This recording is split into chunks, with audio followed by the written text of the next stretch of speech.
ವಿದ್ಯಾರ್ಥಿಗಳಿಗೆ ಗಣಿತ ಮಾಡ್ರಿ. ಒಂದ್ಸಲ ಇದನ್ನ ರೀತಿ ಪ್ರಕಾರ ಗಣಿತ ಮಾಡೋದಿರ್ತದ. ಈಗ ನೀವು ತಿಳ್ಕೊಂಡ್ರಿ ಅಂತಂದ್ರೆ ಈ ಗಣಿತಗಳನ್ನ ನಿಮಗೆ ಈ ಶೇಕಡಾದಲ್ಲಿ ಹೆಂಗಿರ್ತದ ಅನ್ನೋದು ನಾನು ನಿಮಗೆ ತಿಳಿಸ್ತೇನೆ. ಆಮೇಲೆ ಈಗ ನೀವು ಒಂದು ನಾ ಗಣಿತ ತಿಳಿಸಿದ್ರೆ ಮುಂದಿನ ಗಣಿತನ ನೀವು ವಿಚಾರ ಮಾಡಿ ಮಾಡಬೇಕು. ತಿಳಿತಲ್ಲ? ಬಿಡಿಸೋದಾಯ್ತಂದ್ರೆ ವಿಡಿಯೋ ಆನ್ ಮಾಡಿರಿ, ನೋಡ್ರಿ, ಎಲ್ಲರೂ ಲಕ್ಷ ಕೊಟ್ಟು ನೋಡ್ರಿ. ಶೇಕಡಾ ಲೆಕ್ಕ ಭಾಳ ಸರಳ. ವಿದ್ಯಾರ್ಥಿಗಳಿಗೆ 100ಕ್ಕಿಂತಲೂ ಕಡಿಮೆನೂ ಇರ್ಬೋದು, 100ಕ್ಕಿಂತಲೂ ಹೆಚ್ಚು ಇರ್ಬೋದು. ಶೇಕಡಾದಲ್ಲಿ ಲೆಕ್ಕ ಮಾಡಬೇಕಾಗಿರ್ತವೆ. ಆಮೇಲೆ ವಿದ್ಯಾರ್ಥಿಗಳು ನೋಡ್ರಿ, ಇಲ್ಲಿ ಹೆಚ್ಚು ಕೊಟ್ಟಾರ 100ಕ್ಕಿಂತಲೂ, ಶೇಕಡಾದ ಮೇಲೆ ಕಂಡಿಡ್ಬೇಕು. ಇಲ್ಲಿ 100ಕ್ಕಿಂತಲೂ ಕಡಿಮೆ ಕೊಟ್ಟಾರ ಹುಡುಗರು, ಅದು ಏನೂ ವಿಚಾರ ಮಾಡಬಾರ್ದು. ಎಷ್ಟು ಹುಡುಗರು ಇದ್ದಾರೆ, ಎಷ್ಟು ಹುಡುಗರು ವಿದ್ಯಾರ್ಥಿನಿಯರಿದ್ದಾರೆ, ಎಷ್ಟು ಶೇಕಡಾ ಹುಡುಗರು ಇದ್ದಾರೆ, ಅದರ ಮೇಲೆ ನಾವು ಲೆಕ್ಕ ಕಂಡು ಹಿಡಿಬೇಕು. ಈಗ ಒಂದು ಉದಾಹರಣೆ, ಒಂದು ತರಗತಿಯಲ್ಲಿ 60 ವಿದ್ಯಾರ್ಥಿಗಳಿದ್ದಾರೆ. ಅದರಲ್ಲಿ ಶೇಕಡಾ 30 ಹುಡುಗಿಯರು, ತರಗತಿಯಲ್ಲಿರುವ ಹುಡುಗಿಯರು ಶೇಕಡಾ 30 ಹುಡುಗಿಯರು, ತರಗತಿಯಲ್ಲಿರುವ ಹುಡುಗಿಯರ ಸಂಖ್ಯೆಯನ್ನು ಕಂಡುಹಿಡಿಯಿರಿ. ಇದೇನದ? ಸಜಾತಿ ಅದ. ಹುಡುಗರದ್ದು ಕೇಳಿಲ್ಲ ನಾವು. ಹುಡುಗರದ್ದು ಕೇಳಿದಂದ್ರೆ ವಿರುದ್ಧ. ಇಲ್ಲಿ ಹುಡುಗಿಯರ ಪ್ರಮಾಣ ಕೊಟ್ಟಾನ, ಹುಡುಗಿಯರ ಸಂಖ್ಯೆನೇ ಕೇಳ್ಯಾನಂದ್ರೆ ಇದು ಸಜಾತಿ ಶೇಕಡಾ ಲೆಕ್ಕಗಳು. ಇಲ್ಲಿಯೂ ಹಂಗೆ ಅದ. 600 ವಿದ್ಯಾರ್ಥಿಗಳಿರೋ ಶಾಲೆಯಲ್ಲಿ ಒಂದು ದಿನ 95 ವಿದ್ಯಾರ್ಥಿಗಳು ಹಾಜರಿದ್ದರು. ಹಾಗಾದರೆ ಆ ದಿನ ಹಾಜರಿದ್ದ ವಿದ್ಯಾರ್ಥಿಗಳ ಸಂಖ್ಯೆ ಎಷ್ಟು? ಸಜಾತಿ ವಿಜಾತಿ ಎರಡು ಇದ್ರ. ಅದನ್ನು ಅರ್ಥ ಮಾಡ್ಕೋಬೇಕು ನೀವು. ಒಂದ್ಸಲ ತಿಳ್ಕೊಂಡ್ಬಿಟ್ರೆ ಮುಗದೆ ಹೋದ ಕೆಲಸ. ಶೇಕಡಾ ಲೆಕ್ಕಂದ್ರೆ ಭಾಳ ಬಿರಿ ಅಲ್ಲ. 100 ವಿದ್ಯಾರ್ಥಿಗಳಿಗೆ ಇಷ್ಟು ವಿದ್ಯಾರ್ಥಿನಿಯರು, 60 ವಿದ್ಯಾರ್ಥಿನಿಯರಿಗೆ ಎಷ್ಟು, ಇಷ್ಟೇ ನೀವು ಮಾಡಬೇಕಾದದ್ದು. ನಾ ದೂರ ಸರಿತನು ಇಷ್ಟು ಹೇಳಿದಿಂದ ನೀವು ಮಾಡ್ತಿದ್ರೆ ಮಾಡ್ರಿ.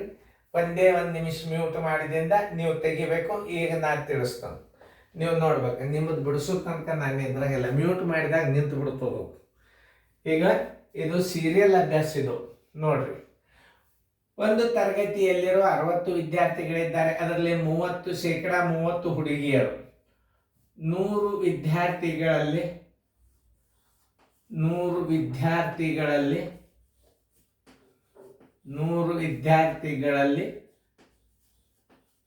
ಬರೋಬ್ಬರಿ 30 ಹುಡುಗಿಯರು.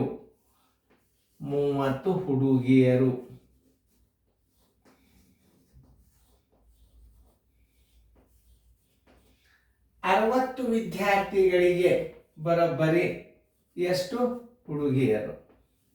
ಸಜಾತಿ. ಹುಡುಗರನ್ನ ಕೇಳಿದ್ದಂದ್ರೆ ನೀವು ಎಷ್ಟು ಬರ್ಕೋಬೇಕು? 70 ಬರ್ಕೋಬೇಕು. ಇಲ್ಲಿ ಶೇಕಡಾ 30 ವಿರುದ್ಧ ಶೇಕಡಾ 30 ಕಳೆದ್ರೆ 70 ಬರ್ತದೆ. ಹುಡುಗರನ್ನ ಕೇಳಿದ್ರೆ 70 ಬರ್ಕೋಬೇಕು ನೀವು. ಇಲ್ಲಿ 100ಕ್ಕೆ 70 ಹುಡುಗರು ಅಂತ ಬರ್ಕೋಬೇಕು. ಹುಡುಗಿಯರನ್ನ ಕೇಳ್ಯಾನ, ಹುಡುಗಿಯರ ಪ್ರಮಾಣ ಹೆಚ್ಚರು. ನಾ ಯಾಕೆ ತಿಳಿಸಿ ಹೇಳ್ತಾನಂದ್ರೆ ನಾಳೆ ಬೀಳಬಹುದು. ಏನು ಹೇಳ್ಯಾನ? 100 ವಿದ್ಯಾರ್ಥಿಗಳಲ್ಲಿ 30 ಹುಡುಗಿಯರು. ಎಸ್, ಅವ ಕೇಳಿದ ಹುಡುಗಿಯರ ಸಂಖ್ಯೆನೇ ಹಚ್ಚರಿ 30. ಅಕಸ್ಮಾತ್ ಹುಡುಗರನ್ನ ಕೇಳಿದ್ರೆ ಅವಾಗ ಏನು ಮಾಡಬೇಕು? 100ರಾಗ 30 ಕಳೀರಿ.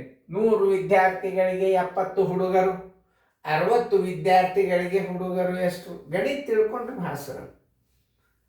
ಆ ಹುಡುಗಿಯರನ್ನೇ ಕೇಳ್ಯಾನ, ಹುಡುಗಿಯರನ್ನ ಹಚ್ಚಿಬಿಡ್ರಿ. ನೋಡ್ರಿ,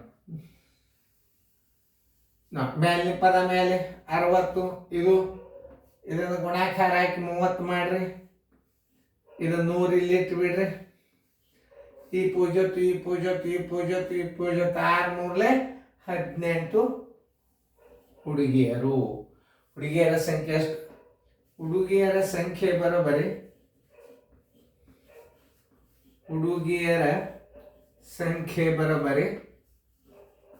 18. Answer is equal to 18. 18 ಎಲ್ಲಿರ್ತದೆ ಅದಕ್ಕೆ ರೈಟ್ ಹಾಕಿ. ಒಂದೇ ವೇಳೆ ಹುಡುಗರನ್ನ ಕೇಳಿದ್ದ ಅಂದ್ರೆ ಹುಡುಗಿಯರನ್ನೇ ತಕ್ಕೋರಿ. 60ರಾಗ 18 ಕಳೆದು ಬಿಡ್ರಿ, ಹುಡುಗರು ಬಂದು ಬಿಡ್ತಾನೆ. ಲೆಕ್ಕೇನು ಭಾಳ ಬೇರೆ ಅಲ್ಲ. ತಿಳ್ಕೊಂಡ್ಬಿಟ್ರೆ ಮುಗಿದೋತ್. ನಿಮಗೆ ಬಗ್ಗೆ ಒಂದು ಭಯಪಟ್ಟು ಬಂದ್ರೆ ಮುಗಿದೋತ್. ಆ ಲೆಕ್ಕ ನಾ ಮ್ಯೂಟ್ ಮಾಡಿ ನೀವು ಬಿಡಿಸ್ರಿ. ನೋಡ್ರಿ, ವಿಡಿಯೋ ಆನ್ ಮಾಡಿ. ಲೇಟ್ ಮಾಡಂಗಿಲ್ಲ. ಬಿಡಿಸೋದಾದಿದ್ದು ವಿಡಿಯೋ ಆನ್ ಮಾಡ್ರಿ, ನಾ ಹೇಳಿದಂತ ವಿಡಿಯೋ ಆನ್ ಮಾಡಬೇಡ್ರಿ. 600 ವಿದ್ಯಾರ್ಥಿಗಳಿರುವ ಶಾಲೆಯಲ್ಲಿ ಒಂದು ದಿನ 95% ವಿದ್ಯಾರ್ಥಿಗಳು ಹಾಜರಿದ್ದರು. ಹಾಗಾದರೆ ಆ ದಿನ ಹಾಜರಿದ್ದ ವಿದ್ಯಾರ್ಥಿಗಳ ಸಂಖ್ಯೆ ಎಷ್ಟು? ಸಜಾತಿ ಹಾಜರಿ ಪ್ರಮಾಣ ಕೊಟ್ಟಾನ, ಹಾಜರಿದ್ದವರ ಪ್ರಮಾಣ ಕೊಟ್ಟಾನ, ಹಾಜರಿ ಇದ್ದವ್ರ ಸಂಖ್ಯೆನೇ ಕೇಳೋಣ. ಸಜಾತಿ ಹುಡುಗರ ಸಂಖ್ಯೆ 100 ಅಂತ ತಿಳ್ಕೊರಿ. 100 ವಿದ್ಯಾರ್ಥಿಗಳಿದ್ದಾಗ 100 ವಿದ್ಯಾರ್ಥಿಗಳಿಗೆ ಬರೋಬ್ಬರಿ 95 ಏನು ಹಾಜರು ಅಂದರೆ ಸಾಲಿಗೆ ಬಂದಿದ್ರು. ಹಾಜರಿ ಸಂಖ್ಯೆ ಗೈರ್ ಅಂದ್ರೆ 5 ಬರ್ಕೋರಿ. ನೋಡ್ರಿ, 2 ನಮೂನಿ ಹೇಳ್ತಾನ. ಗೈರಿದ್ದ ವಿದ್ಯಾರ್ಥಿಗಳ ಸಂಖ್ಯೆ ಎಷ್ಟು ಅಂತ ಕೇಳಿದಂದ್ರೆ 195 ಕೇಳಿದ್ರೆ 5, 100 ವಿದ್ಯಾರ್ಥಿಗಳ 5 ಗೈರು, 600ಕ್ಕೆ ಎಷ್ಟು ತಲಿ? ನೀವು ಸಜಾತಿ ಅದ. ಯಾಕಂದ್ರೆ ಹಾಜರಿ ಪ್ರಮಾಣ ಕೊಟ್ಟಾನ, ಹಾಜರಿದ್ದವ್ರನ್ನ ಕೇಳ್ಯಾನ ಅಂದ್ರೆ ಸರಳ ಅದ, ಸಜಾತಿ ಅದ. ಏನು 600 ವಿದ್ಯಾರ್ಥಿಗಳಿಗೆ ಬರೋಬ್ಬರಿ ಎಷ್ಟು? ಸರ್ವಾತ್ ಬಾಗಲೆ 600 ಗುಂಡ್ಲೆ 95 ತಾಳಗ 100. ನೋಡಿ, ಇವು 2 0 ಅದು, ಇವು 2 0. 6 5 30 ಕೈಲ ಬಂತು 3. 6 9 54 1 3 57. ಅಂದ್ರೆ ಆ ಶಾಲೆಯಲ್ಲಿ ಅವತ್ತು ಹಾಜರಿದ್ದವರ ಸಂಖ್ಯೆ, ಹಾಜರಿದ್ದ ಹುಡುಗರ ಸಂಖ್ಯೆ ಬರೋಬ್ಬರಿ ಹುಡುಗರ ಸಂಖ್ಯೆ ಬರೋಬ್ಬರಿ 570. Answer is equal to 570. ನೋಡಿ, ಇವಿಷ್ಟು ಗಣಿತಗಳನ್ನ ತಿಳ್ಕೊಂಡ್ರಿ ಅಂತಂದ್ರೆ ಮುಂದಿನ ಗಣಿತಗಳು ಮಾದರಿ ನಿಮಗೆ ಮತ್ತೆ ಬರ್ತಾವ. ಮುಂದೆ ಈಗ ಸ್ಯಾಂಪಲ್ ನಿಮಗೆ ಸೀರಿಯಲ್ ಅಂತ ಬರ್ತದ ನವೋದಯದ. ಇವೆಲ್ಲ ಗಣಿತಗಳು ಒಂದ್ಸಲ ಜುಳುಕಾಯ್ದು ಹೋಗ್ತಾವೆ. ಈಗ ನೀವು ಮಾಡಿರಿ, ಮುಂದಿನ ಗಣಿತ ಮಾಡ್ರಿ.